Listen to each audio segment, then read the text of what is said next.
So, update sa akong tinanom mga talong. Dito po sa garden nga ako ngayon.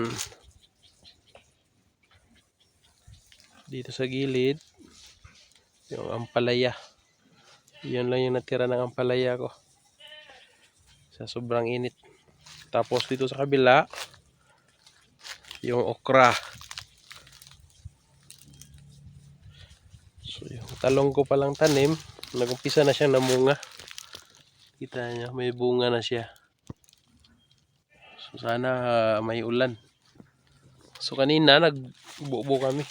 Diniligan namin ng tubig para mabasa yung puno niya.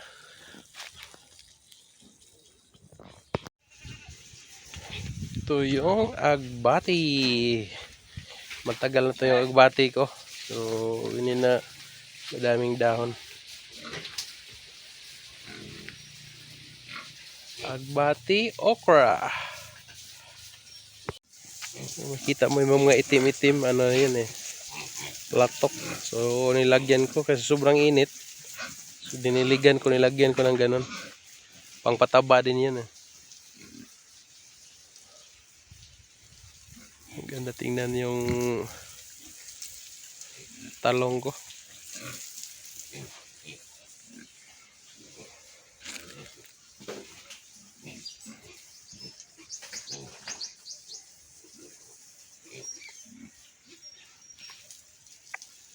Kuya buyak.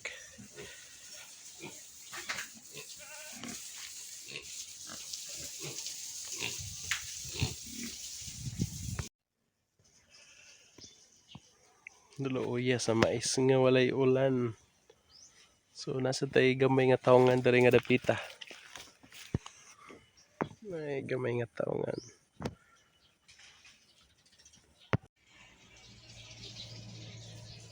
Wow, saging mga goy.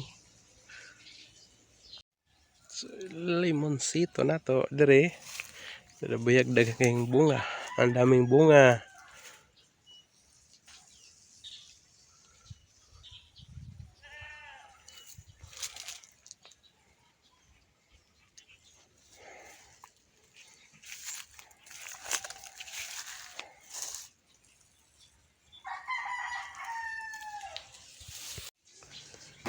So, niyog. So, may niyog tayo. Sa tabi na niyog, may tambis.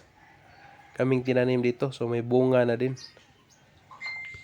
Sa unahan naman, may tanim kami ng siling labuyo. Sa Bisaya pa, siling kulikot. So, sa tabi niyan, may tanim din tayong tanglad. So, manok na lang din yung kulang niyan.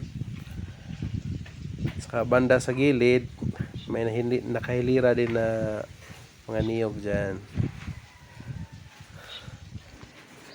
Ito, miracle fruit.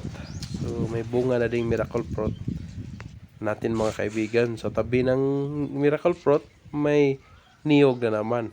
At saka langka. So, yung mga langka pala, namunga ng langka namin. So, binalot ko na ng sako yan para iwas reject. Ayun lang po mga bay. Maraming salamat po.